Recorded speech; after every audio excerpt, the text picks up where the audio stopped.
Hello everyone, welcome back to our YouTube channel Mohit सा classes. आज हम पढ़ने वाले हैं कैश फ्लो स्टेटमेंट। ओके, तो सबसे पहले मैं इस चैप्टर में हम क्या क्या पढ़ने वाले हैं, सबसे पहले हम इसकी मीनिंग क्लियर करेंगे। इसके बाद फिर इसके कॉन्सेप्ट पे जाएंगे, कॉन्सेप्ट प्लस इसका जो फॉर्मेट होगा, और उसके बाद फिर हम प्रैक्टिकल क्वेश्चन करेंगे। और प्रैक्टिकल क्वेश्चन हम लेक्चर नंबर 2 में कंप्लीट करेंगे। इस वीडियो में हम सिर्फ मीनिंग एंड इसका complete format with concept solve कर पाएंगे। तो देखिए, सबसे पहले हम बात करते हैं मीनिंग की। भाई कैश फ्लो स्टेटमेंट होता क्या है? कैश फ्लो स्टेटमेंट एक बहुत ही कॉन्सेप्चुअल ही चैप्टर है, जिसमें आप किसी चीज को छोड़ करके आप आगे नहीं बढ़ सकते। मतलब वो एक दूसरे से कनेक्टेड होता है, कोई भी कॉन्सेप्ट हो। तो इसलिए आपको कॉन्सेप्ट पे ध्यान देना और लाइन वाइज कॉन्सेप्ट पे ध्यान देना है, बीच में डिस्कनेक्ट नहीं करना। तो देखिए, सबसे पहले हम बात करते हैं कैश फ्लो स्टेटमेंट की मीनिंग। कैश फ्लो स्टेटमेंट एक ऐसा स्टेटमेंट, एक ऐसा डॉक्यूमेंट्स जिसके अंदर हम कैश के चेंज को रिकॉर्ड करते हैं। चेंज ऑफ कैश यानी लिक्विडिटी, जो भी हमारा कैश होता है, बैंक बैलेंस होता है, यानी जो लिक्विडिटी होती है, उसको उसमें जो चेंजेस होते हैं उसको रिकॉर्ड करना, जिस डॉक्यूमेंट्स में रिकॉर्ड करते हैं उसको हम बोलते हैं स्टेटमेंट। ओके, यानी कैश फ्लो स्टेटमेंट एक ऐसा स्टेटमेंट जहां पर हम कैश के, it is a summary of receipt and payment of a cash in a particular period. एक पर्टिकुलर पीरियड के अंदर कितना कैश आ रहा है और कितना कैश जा रहा है, मतलब चेंज होना को रिकॉर्ड करना ही कैश फ्लो स्टेटमेंट है। क्लियर है? एक बिजनेस एक्टिविटी के अंदर, बिजनेस एक्टिविटी जो होती है, बहुत सारी एक्टिविटी होती है, तो उस एक्टिविटीज में पैसा आना और जाना लगा रहता है। कई बार कुछ ऐसी एक्टिविटी भी होती है जिसमें पैसे आने जाने की जो रिकॉर्डिंग है वो नहीं होती। हमें हमेशा उन्हीं चीज को रिकॉर्ड करना है जिसमें पैसे की बात हो, यानी कैश की बात हो। कैश अगर आ रहा होगा तो प्लस कर लो, जा रहा होगा तो माइनस कर लो। सिंपल सी बात है यहाँ पे। फॉर एग्जाम्पल, जैसे कि आपने कोई एक 1.5 लाख रुपए की या 5 लाख रुपए की पहले एक बिल्डिंग है आपके पास, और कल के टाइम यानी अगले साल उसकी वैल्यू 12 लाख हो गई है। 5 लाख की बिल्डिंग 12 लाख होने का क्या मतलब है कि आपने 7 लाख की बिल्डिंग परचेज कर ली होगी 7 लाख की, है ना? तो इसमें आपको ना तो ये रिकॉर्ड करना है ना ये रिकॉर्ड करना है। आपको क्या रिकॉर्ड करना है? डिफरेंस, यानी कितना कैश में चेंज हुआ। 7 लाख रुपए चेंज हुआ तो आपको 7 लाख रुपए को रिकॉर्ड करना है और रिजल्ट तैयार करना है। भाई 7 लाख रुपए की रिसिप्ट हुई है या इतने की पेमेंट हुई है। ओके, तो देखो, आप ये सोच रहे होंगे भी कैश बुक से क्या पता चलता था? तो कैश बुक जब आप बनाते थे, 11वीं क्लास में अपना बनाया भी होगा, तो कैश बुक में आप कैश का बैलेंस पता चल जाता था आपको। बैलेंस, भाई लास्ट में कितना बैलेंस कैश का बचा है। ओके, लेकिन और यहां पे भी आने और जाने के सोर्सेज भी पता चल जाते थे। लेकिन कैश फ्लो स्टेटमेंट में हमें बिजनेस की 3 एक्टिविटी होती है, उन तीनों एक्टिविटी में किस एक्टिविटी से कितना कैश आया और कितना कैश गया एग्जैक्ट हमें पता चल जाएगा, जिससे हम फ्यूचर प्लानिंग जो पैसों से रिलेटेड है वो सारी चीजें हम इजीली कर पाएंगे। बजट वगैरह बनाना हो या कैश बजट बनाना हो या फिर अपना कैश से रिलेटेड कोई प्लानिंग करनी हो, वो सारी इंफॉर्मेशन हम इससे निकाल कर वो सारी चीजें हम बना सकते होंगे। तो देखिए, अब हम बात करते हैं, 3 एक्टिविटी होती है बिजनेस की। First, operating activity. Second,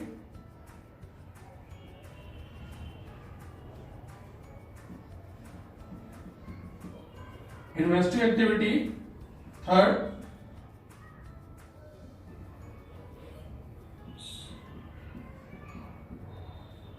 financing activity. भाई जब हम एज अ ऑनर, जब हम बिजनेस स्टार्ट करते हैं, कोई बिजनेस स्टार्ट किया, तो बिजनेस स्टार्ट करने के लिए सबसे पहले हम क्या करते हैं? इसे पैसा लगाते हैं, कैपिटल। पैसे की पूर्ति अगर हमसे नहीं हो पा रही है तो हम शेयर भी उतारेंगे। जैसे कंपनी हो तो शेयर इशू करेंगे, डिवेंचर इशू करेंगे, है ना? वहां से पैसा लेंगे, फिर उन पैसों का क्या करेंगे? सबसे पहले हम क्या करेंगे? फिक्स्ड असेट्स खरीदेंगे। ठीक है, फिक्स्ड असेट्स खरीदने के बाद फिर उससे हम मेन ऑपरेशन करेंगे। ऑपरेशन डॉक्टर वाला ऑपरेशन नहीं, हमारे बिजनेस का ऑपरेशन, जो हमारी एक्टिविटी है सेल परचेज, जो मटेरियल हमने सोचा हुआ जो प्रोडक्ट बनाएंगे, वो प्रोडक्ट बनाने के लिए कच्चा माल खरीदना है, परचेज करेंगे, उसके बाद फिर एम्प्लॉय रखे होंगे हमने, उस एम्प्लॉय से हम मैन्युफैक्चरिंग करवाएंगे, उसके बाद फिर एडवर्टीजमेंट, ये सारे खर्चे जो ऑपरेशन है, जो बिजनेस को, मैनेजमेंट को चलाने के लिए, रन करने के लिए जरूरी होते हैं। ओके, तो सबसे पहले आपने क्या किया, लोन वगैरह इकट्ठा किया, पैसा इकट्ठा किया, उस इकट्ठे हुए पैसे को फिक्स असेट्स में कन्वर्ट किया, उस फिक्स असेट्स से हमने ऑपरेशन किया।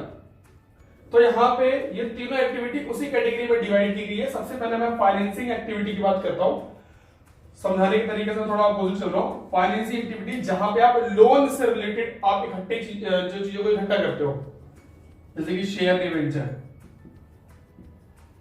आप इनमें पैसा इशू करोगे, यानी लोगों से आपने जो डिवेंचर या शेयर इशू किए और लोगों से लोन लिया, उस लोन की रीपेमेंट भी करनी होती है, यानी वापस भी करोगे पैसा, उस लिए गए लोन के ऊपर इंटरेस्ट भी भरोगे। तो उनसे जो भी लेन देन होगा, जो भी फाइनेंसिंग एक्टिविटी होगा, मतलब हम सामने वाली पार्टी से लेन देन करेंगे, उसको हम यहां पर रिकॉर्ड करेंगे फाइनेंसिंग एक्टिविटी में। ठीक है, ताकि हमें पता चल जाए भाई इस एक्टिविटी से कितना कैश एग्जैक्ट आ रहा है और जा रहा है एक पर्टिकुलर ईयर में या पीरियड में। सेम अभी उन्हीं एसेट्स को हमने क्या कर दिया, जो है वो पैसा किसमें इन्वेस्ट कर दिया, फिक्स एसेट्स में। फिक्स एसेट्स का मतलब क्या, आप प्लांट खरीद लोगे, बिल्डिंग खरीद लोगे, है ना, गुडविल भी खरीद सकते हो। भाई फिक्स एसेट्स में गुडविल भी आती है, यानी इंटेंजिबल दोनों होते हैं, कॉपीराइट भी हो सकता है। तो ये सारी चीजें खरीदना, ओके, इनके ऊपर पैसा लगाना, यानी पैसा उनको खरीदना, उनको बेचना। और बिल्डिंग वगैरह है या हमने कोई शेयर खरीद लिए, जैसे ये तो शेयर हमने इशू किया है, वहां पे लोन लिया है, यहां शेयर डिवेंचर हमने किसी कंपनी के शेयर खरीद लिए, तो वो इन्वेस्टिंग का पार्ट है, हमने इन्वेस्टमेंट करी है। और उसके ऊपर अगर कोई इनकम होगी तो भी इसी एक्टिविटी के अंदर, कोई डिविडेंड या रेंट रिसीव कर रहे हो आप, डिविडेंड रिसीव, बिल्डिंग के ऊपर आपको किराया मिल रहा है तो रेंट रिसीव। ओके, तो ये सारी चीजें हम इन्वेस्टिंग एक्टिविटी के अंदर हम प्लस माइनस करेंगे, पैसा आ रहा होगा तो प्लस, बचा रहा होगा तो माइनस, और इसके अंदर सभी लोन से रिलेटेड। अब इन चीजों में बैलेंस शीट वाली सारी फिक्स एसेट्स यहां आ गई, तो क्या बच गया, करंट एसेट्स बच गया एज इट इज। लोन वाले जो बड़े बड़े लोन है, जो लॉन्ग टर्म लोन है, जो शेयर डिवेंचर है, वो यहां आ गए, तो क्या बच गया, करंट लायबिलिटीज। तो करंट असेट्स और करंट लायबिलिटीज ये चीज बच चुकी है, अभी ध्यान रखना इसे। अब मैं बात करता हूं ऑपरेटिंग की। भाई जो चीज इन्वेस्टिंग में चली गई और फाइनेंसिंग में चली गई, अब जो भी चीजें बच गई है ना, वो सारी की सारी किसमें चली जाएंगी, ऑपरेटिंग एक्टिविटी के अंदर, जो हमारा मेन ऑपरेशनल फंक्शन होगा। जैसे कि स्टार्टिंग बताया मैंने, सेल करना, परचेज करना, है ना, एम्प्लॉय को सैलरी देना, और कोई भी स्टेशनरी एक्सपेंसेस, कोई भी इनकम, कोई भी एक्सपेंसेस हम यहां रिकॉर्ड करने वाले ऑपरेटिंग एक्टिविटी के अंदर। और इन करंट एसेट्स और करंट लायबिलिटीज भी यही रिकॉर्ड करेंगे हम।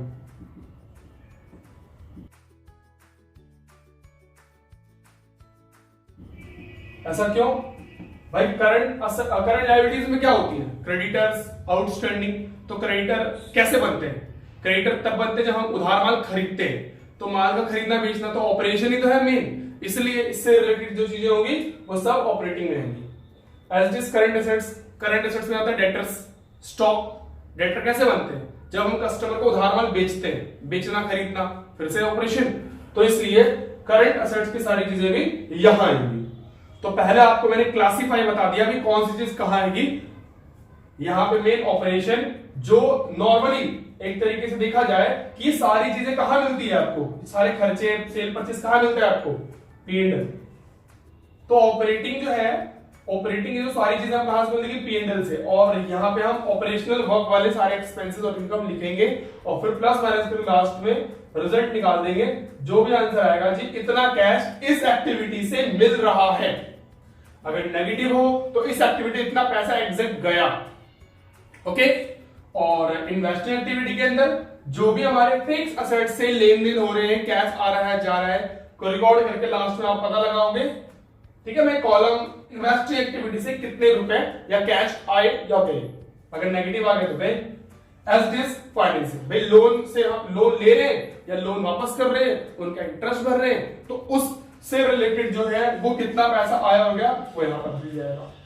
और फिर हम तीनों को ऐड करके टोटल कैश का पता लगा लेंगे एग्जैक्ट कितना होना चाहिए। और वो कैश हमको पहले से ही पता होता है। भाई हम कैश बुक बनाते हैं ना, कैश अकाउंट बनाते हैं या कैश बुक बनाते हैं या बैलेंस शीट में जो कैश बैलेंस होता है वो वही बैलेंस होगा। बट हमने वो बैलेंस निकालने के लिए इस पूरा सॉल्यूशन नहीं किया। पहले बता रहा हूं कि हमें उस कैश को, वो जो कैश हमारे पास है वो किन किन एक्टिविटी से कैसे कैसे आ रहा था को अलग अलग करने के लिए हमने बनाया। ओके, अब देखिए थोड़ा सा मैं इसको इलैबोरेट करता हूं। मैं बोला यहाँ पे कि कैश फ्लो स्टेटमेंट को बनाने के लिए, कैश फ्लो स्टेटमेंट को बनाने के लिए बैलेंस शीट ऑफ P&L का होना जरूरी है। लेकिन जब आप क्वेश्चन सॉल्व कर रहे होगे ना तो सिर्फ आपको बैलेंस शीट ही गिवन होगी, P&L गिवन नहीं होगा। ठीक है, तो बैलेंस शीट की मदद से आप ये दोनों आसानी से बना सकते हो। बात करते हैं ऑपरेटिंग की, तो बैलेंस शीट की मदद से हम ऑपरेटिंग को भी बना सकते हैं। लेकिन यहां पे थोड़ा सा ऑपरेटिंग एक्टिविटी के बारे में बताऊं। ऑपरेटिंग एक्टिविटी आप दो टाइप से फाइंड कर सकते हो। फर्स्ट आपका डायरेक्ट और सेकंड आपका इनडायरेक्ट। चलिए मैं बताता हूं डायरेक्ट और इनडायरेक्ट मेथड क्या है। अभी आप ये जान लो कि बैलेंस शीट की मदद से हम इन दोनों इजीली फाइंड कर सकते हैं, कोई प्रॉब्लम नहीं है। मैं बात कर रहा हूं सिर्फ ऑपरेटिंग एक्टिविटी की, जो कि इंपॉर्टेंट है। और उसके बाद फिर आपको बताऊंगा डायरेक्ट और इनडायरेक्ट का क्या मतलब है। भाई पहले मैंने आपको बताया भाई अगर आपको ऑपरेटिंग एक्टिविटी रेडी करनी है तो आपके लिए क्या ये सारी चीजें चाहिए। और इन सब चीजों के लिए इसका मतलब आपके पास क्या होना चाहिए, P&L होना चाहिए। तो trading and profit and loss account,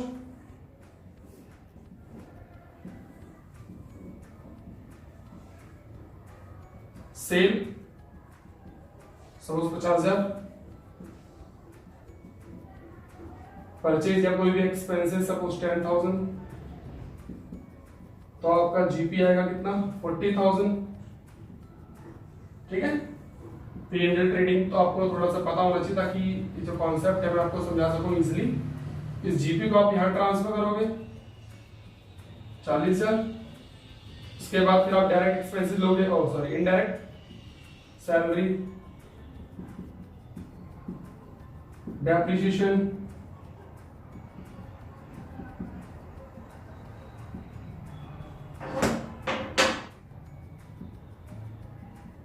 interest receive, loss by fire, stationery, सब 1000 मान लेते हैं।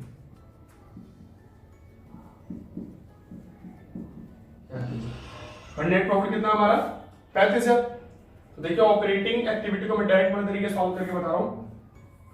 हमें ऑपरेटिंग एक्टिविटी बनानी है, कोई भी एक्टिविटी बनाते हैं हम, तो कैश वाली चीजों को पकड़ना है, कैश वाले ट्रांजेक्शन को।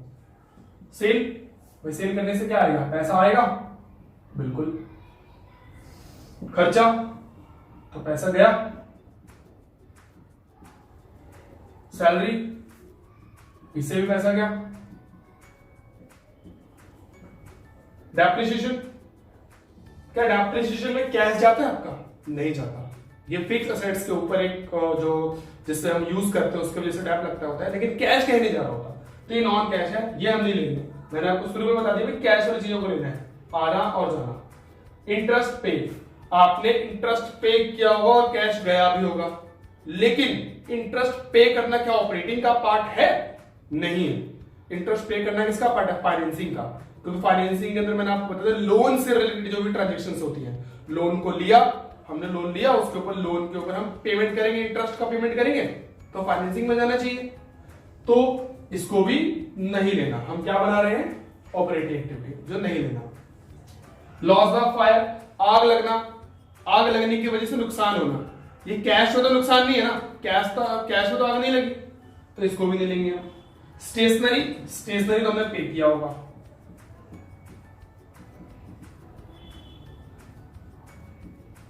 और कुछ, बस 50, 40, 39, 38।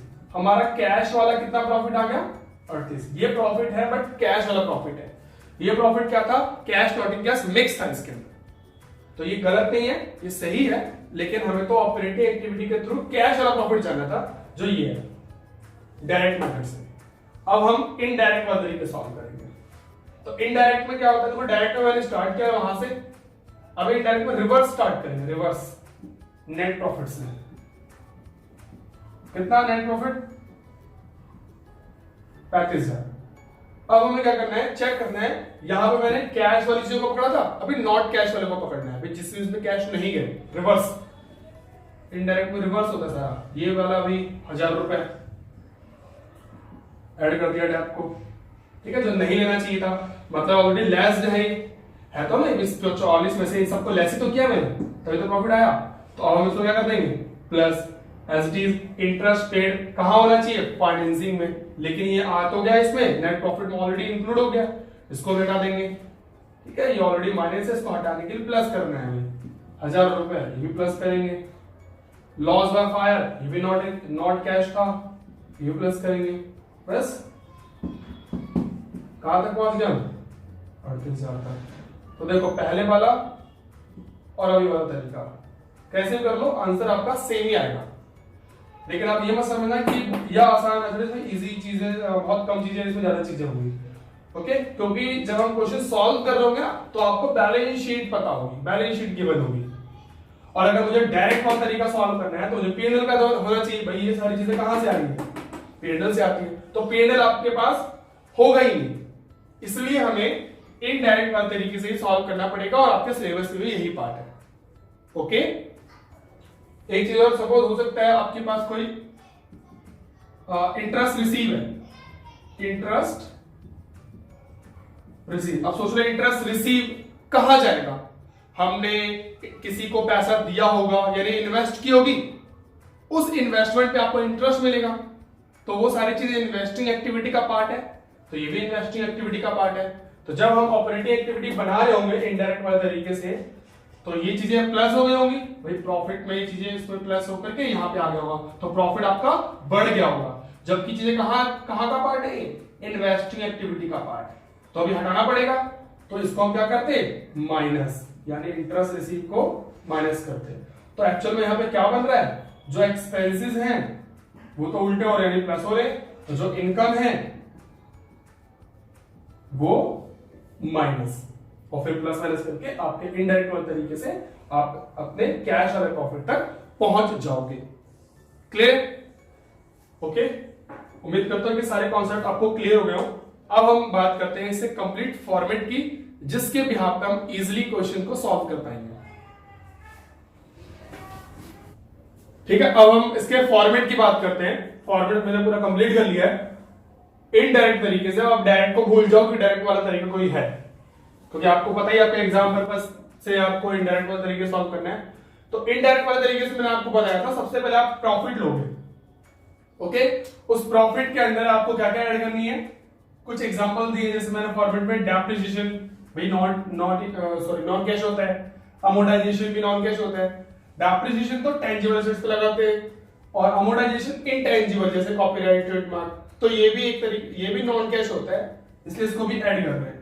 इंटरेस्ट पे करना, इंटरेस्ट पे करना किसका पार्ट है? फाइनेंसिंग का। जबकि हमने एक तरीके से पता भी पीएनएल में ले लिया होगा इंटरेस्ट पे, यानी माइनस कर दिया होगा, तो हटाने के लिए क्या करना पड़ेगा? प्लस करना पड़ेगा।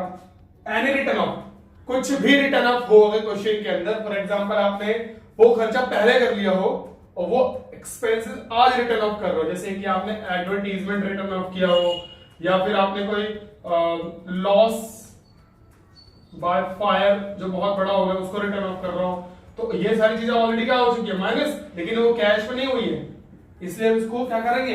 ऐड कर लेंगे, लॉस ऑफ फायर ऐड करेंगे। शेयर इश्यू एक्सपेंसेस है, तो शेयर इश्यू एक्सपेंसेस, अपने शेयर को इश्यू किया होगा उससे रिलेटेड एक्सपेंसेस है, तो वो फाइनेंसिंग में आना चाहिए, तो यहां लिखना चाहिए।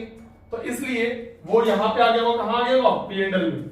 मैंने पहले बता दिया पीएनएल एक तरीके से ऑपरेटिंग एक्टिविटी है, ये पूरा ऑपरेटिंग है एक तरीके से। तो ऑपरेटिंग में मुझे क्या करना है? फाइनेंसिंग वाली चीज और इन्वेस्टिंग वाली चीज दोनों को हटाना है, तो हटाने के लिए रिवर्स करना पड़ेगा।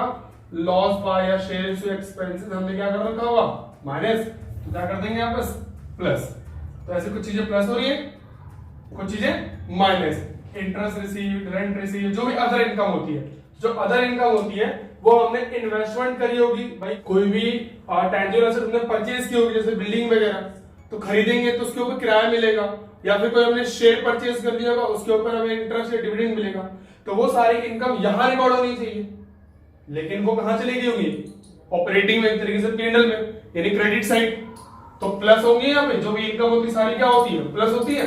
अब इसको हटाने के लिए क्या करना पड़ेगा रिवर्स, तो जो भी अदर इनकम होगी उसको हम क्या कर देंगे माइनस कर देंगे, और प्लस माइनस होकर आपका जो आंसर आएगा उसको हम बोलेंगे नेट ऑपरेटिंग प्रॉफिट। वो ऑपरेटिंग प्रॉफिट है बिना वर्किंग कैपिटल चेंज किए, क्योंकि अभी वर्किंग कैपिटल यानी करंट एसेट्स और करंट लायबिलिटीज रह गई है। ठीक है, करंट एसेट्स और करंट लायबिलिटीज मैंने आपको बताया था भाई, इसमें नॉन करंट यानी फिक्स एसेट्स यहाँ आती है, यहाँ पे non current long term loan आते हैं, तो करंट एसेट्स ना यहाँ आती है और ना नॉन जो करंट लायबिलिटीज ना वो यहाँ आती है, तो वो कहां चली जाएंगी ऑपरेटिंग के अंदर। यहाँ पे देखो इसका सेकंड पार्ट, क्योंकि करंट लायबिलिटीज और करंट एसेट्स में सारे ऑपरेशनल चीजें होती है इसलिए वो ऑपरेटिंग में आ रही है। जैसे मैंने आपको बताया था क्रेडिटर्स जो करंट लायबिलिटीज है वो ऑपरेशन यानी हमने उससे कुछ माल परचेज किया है इस वजह से वो स्टार्ट हुई है। ठीक है, और एज इट इज आपके डेटर्स हैं उनको हमने उधार पर बेचा है इस वजह से वो इंक्रीज हुए, तो वहां पर यानी ऑपरेटिंग में आपको करंट एसेट्स और करंट लायबिलिटीज को रिकॉर्ड करना है। अब बात करते हैं इसको प्लस करेंगे कि माइनस करेंगे। तो देखिए सपोज एक डेटर्स है या स्टॉक है, स्टॉक पहले 50,000 है, स्टॉक पहले 50,000 अभी 40,000 की हो गई है। क्या मतलब है इसका भाई 50 से 40 होने का सीधा मतलब है आपने स्टॉक को बेच दिया होगा तो आपको कैश मिल रहा होगा, आ चुका होगा, यानी अगर असेट्स करंट एसेट्स कम होगी तो कैश आपका बढ़ गया होगा। तो अगर करंट एसेट्स घटेंगी, डिक्रीज इन करंट एसेट अगर घटेंगी तो उसको क्या करेंगे हम plus as it is current liabilities. कोई भी करंट लायबिलिटीज है, सपोज कि 50,000 के क्रेडिटर है और वो हो गए 60, भाई 50 से 60 होने का क्या मतलब है आपने उस उधार माल और खरीद लिया होगा तो कैश जाना चाहिए, भाई कैश जाना चाहिए मतलब वो एक्सपेंसेस वो कैश में तो हुए नहीं है, लेकिन आपने पीएनएल में तब भी उसको चार्ज कर लिया होगा। ठीक है, तो इसके वजह से आपका कैश गया नहीं लेकिन आपने उसको भेजने की एंट्री कर दी होगी, इसलिए वापस इसको ऐड बैक करेंगे। तो इंक्रीज इन करंट लायबिलिटीज और डिक्रीज इन करंट एसेट्स को हमें क्या करना है ऐड, और ये reverse decrease in current liabilities और इंक्रीज इन करंट एसेट्स को आपको करना है लेस। चलिए इसके एग्जांपल में देखते हैं। करंट एसेट्स अगर बढ़ जाए, करंट एसेट्स अगर बढ़ जाए का मतलब जो स्टॉक है वो मान लो 40 से कितने हो गए 50, तो स्टॉक आपने 40 से 50 मतलब स्टॉक में आपने और पैसा लगा दिया होगा तो कैश आपका चला गया। तो असेट्स अगर बढ़ी तो कैश आपका दूसरा वाला कम हो गया होगा, इसलिए इंक्रीज इन करंट एसेट्स को क्या करेंगे less. As it is current liabilities अगर कम हो गई, भाई जो क्रेडिटर है 50 से कितने हो गए होंगे 40, इसका मतलब क्या है कि क्रेडिटर को हमने रुपए दे दिए होंगे, तो लायबिलिटीज कम होगी तो आपका कैश कम हो गया होगा, तो वो भी क्या कर देंगे माइनस। ठीक है, तो ये दो बात आपको याद रखनी है ये चीजें। अब बात करते हैं टैक्स की। ठीक है, तो टैक्स की थोड़ी सी बातें इलैबोरेट कर रहा हूं मैं यहाँ पे। ओवरऑल आप समझ गए होंगे जो एक्सपेंसेस है वो ऑलरेडी बहुत ऐड हो रहे हैं, जो इनकम होगी वो क्या हो रही है लेस हो रही है। ठीक है, अब बात करते हैं टैक्स की। इससे पहले थोड़ा सा मैं बता दूं कि जो आपका ऑपरेटिंग एक्टिविटी में ये नेट प्रॉफिट बिफोर टैक्स आ रहा है, प्रॉफिट बिफोर टैक्स, सबसे पहले इसके अंदर मेन नेट प्रॉफिट रिकॉर्ड करेंगे आफ्टर टैक्स वाला प्रॉफिट, उसके अंदर आप क्या प्लस करेंगे रिजर्व, उसके अंदर प्लस करेंगे डिविडेंड, उसके अंदर प्लस करेंगे टैक्स, और इन चारों में जो भी टोटल आएगा ना उस टोटल को हम यहां पर रिकॉर्ड करेंगे। बात करते हैं ऐसा क्यों कर रहे हैं हम। प्रॉफिट ये नेट प्रॉफिट हमारा, रिजर्व क्या होता है उस प्रॉफिट में से थोड़ा पार्ट हमने बाहर रख दिया होता है, भाई कोई इमरजेंसी के लिए आप थोड़ा सा रिजर्व बचाते हो, लेकिन वो कैश आपके पास ही तो है ना, कहीं बाहर तो नहीं गया ना, कहीं खर्च तो नहीं किया ना, इसलिए हमें तो हमेशा कैश वाला प्रॉफिट दिखाना है। इसे इसको ऐड करना पड़ेगा वापस। ऐसे टैक्स की बात करते हैं। टैक्स देखिए, जो भी टैक्स होता है ना, टैक्स वो हम कैलकुलेट जो करते हैं ना, 2 ईयर का की कैलकुलेशन होती है। सपोज ये 2016 है, अगर पीएनएल हम बना रहे हैं तो पीएनएल में हम क्या करते हैं, टैक्स को कहां दिखाएंगे, खर्चा है तो पीएनएल का डेबिट दिखाएंगे, टैक्स दिखाएंगे। लेकिन वो टैक्स आप आज दिखा तो रहो, लेकिन पेमेंट आप अगले साल करने वाले हो। यानी जो टैक्स जिस ईयर में बन रहा है वो उसमें पे नहीं करता, वो अगले साल पे कर रहे होते हैं। सपोज आपने 2015 में आपने टैक्स बनाया था, 10,000 का टैक्स बना था आपका, और 16 बना 12,000 का। तो 16 वाला जो 12,000 है वो बना तो लिया, लेकिन ये पेमेंट जो होगी ना वो 12,000 अगले साल पेमेंट होगी। इस साल क्या पेमेंट करेंगे हम, इस 10,000 को। फिर 2017 में 12,000 की पेमेंट करेंगे हम, और बनेगा कुछ और। तो अगर मैं ये 2016 का पीएनएल अकाउंट बना रहा हूं तो ये आपका 12,000 रुपए डल तो रहा होगा, 12,000 रुपए खर्चा, लेकिन ये पे नहीं होगा। तो पीएनएल से अलग तो हो गया लेकिन पेमेंट नहीं हुआ, इसलिए वापस क्या कर लेंगे, इसको ऐड। तो ये करंट ईयर है, ये करंट ईयर इस साल का, तो टैक्स करंट ईयर का क्या होगा, ऐड। और ये क्या है, पिछले साल का जो अब पेमेंट होगा, ये वाला कैश अब जाएगा, कैश बाहर चला गया होगा तो इसको माइनस करना चाहिए। तो ये वाला टैक्स हम माइनस कर देंगे, इसलिए लिखा है मैंने टैक्स प्रीवियस ईयर, जो कि माइनस होगा। ये पिछले साल का टैक्स हम क्या करेंगे, यहाँ पे माइनस करेंगे। ओके, सेम यही जो केस है वो डिविडेंड के लिए होता है, डिविडेंड के लिए होता है।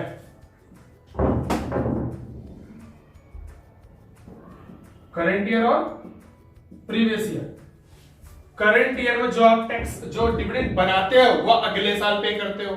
बना तो लिया, यानी पीएनएल में आपने डेबिट में दिखा दिया होगा, खर्चा मान लिया होगा, लेकिन वो कैश कहीं गया तो नहीं, इसलिए इसको वापस ऐड बैक करेंगे। और ऐड कहां करते हैं हम, यहां। तो डिविडेंड और जो आपका टैक्स है दोनों ही करंट ईयर को ऐड करना है, ठीक है। और पिछला साल अब जो पे करेंगे वो पिछले साल का पे करेंगे। तो पे करेंगे तो आपका पैसा गया होगा, और पैसा गया होगा तो वो किस एक्टिविटी का पार्ट है, वो इस एक्टिविटी का पार्ट है ना, इसलिए इसको हम फाइनेंसिंग में क्या करते हैं, minus. Dividend paid, interest paid को हम माइनस करते हैं। तो करंट ईयर यहाँ पे ऐड होगा और प्रीवियस ईयर यहाँ पे लेस होगा। टैक्स करंट ईयर का यहाँ ऐड होगा और प्रीवियस ईयर का यहाँ पे लेस होगा, यहाँ पे। क्लियर है। और फिर पूरा प्लस करने के बाद net cash flow from operating activity, यानी इस एक्टिविटी से कितना कैश जनरेट हुआ पता लग जाएगा। सपोज 5,000 पूरा कंप्लीट। एज इज इन्वेस्टिंग में जो हम सेल परचेज करते हैं, चाहे वो टेंजिबल हो चाहे वो इंटेंजिबल हो, ठीक है, उनसे लेन देन जो भी हम कर रहे हैं वो सारी की सारी जो ट्रांजेक्शन होंगी उसको रिकॉर्ड यहाँ पे करना है। अगर बेच रहे होंगे तो पैसा आएगा, परचेज कर रहे होंगे तो पैसा जाएगा। उस असेट्स के ऊपर कोई इन्वेस्टमेंट करी है, उससे कोई इंटरेस्ट मिल रहा है, कोई डिविडेंड मिल रहा है, कोई रेंट मिल रही है, वो सारी चीजें यहाँ रिकॉर्ड होगी। प्लस करके आपको लास्ट में पता चलेगा भाई कितना कैश आया इस एक्टिविटी से। As it is financing activity, भाई जो भी हमने लोन लिया है, शेयर डिवेंचर हमने इशू किए, बायबैक किए, तो उनसे कितना पैसा आया। हमने शेयर को इशू किया, पैसा आया होगा। उन्हीं को हमने बायबैक, हमने शेयर खरीद लिए तो पैसा चला गया होगा। बायबैक का मतलब एक तरीके से अपने शेयर को खरीद लेना, तो पैसा गया होगा, तो माइनस। शेयर को आपने या डिवेंचर को आपने इशू किया होगा तो पैसा आया होगा, जो डिवेंचर को इशू करते हैं तो पैसा आता है। प्लस उन्हें डिवेंचर की रीपेमेंट करेंगे, रिडम्पशन करेंगे तो पैसा जाएगा, चाहे वो कोई भी लोन हो। और उन लोन के ऊपर आप जो भी इंटरेस्ट पे करोगे, डिविडेंड पे करोगे, उसे आप माइनस करोगे। एंड प्लस माइनस करने के बाद जो आपका आंसर आएगा उसे बोलेंगे इस एक्टिविटी से इतना कैश आया हमारे पास। और सपोज कई बार इन तीनों में कई बार नेगेटिव बैलेंस आ जाता है प्लस माइनस करने पर, तो फ्लो फ्रॉम की जगह, फ्लो फ्रॉम की जगह आपको क्या डालना है, इस वर्ड की जगह यूज्ड इन, यूज्ड इन का इस्तेमाल करना है। प्लस की जगह माइनस की जगह प्लस में फ्लो फ्रॉम, माइनस में यूज्ड इन, ठीक है, यहां यहां। ओके, और भी कुछ कॉन्सेप्ट है तो उम्मीद है कि अभी तक के जो भी कॉन्सेप्ट मैंने बताए वो क्लियर है। उसके बाद नेक्स्ट वीडियो में मैं सबसे पहले जो इनडायरेक्ट मेथड से ऑपरेटिंग एक्टिविटी के क्वेश्चन सॉल्व करवाऊंगा एंड इन्वेस्टिंग के जो भी असेट्स अकाउंट है उसमें हम डील करेंगे और tax provision for tax account भी बनेगा। उम्मीद है कि आज का पूरा कॉन्सेप्ट आपको समझ में आ गया हो। Thank you.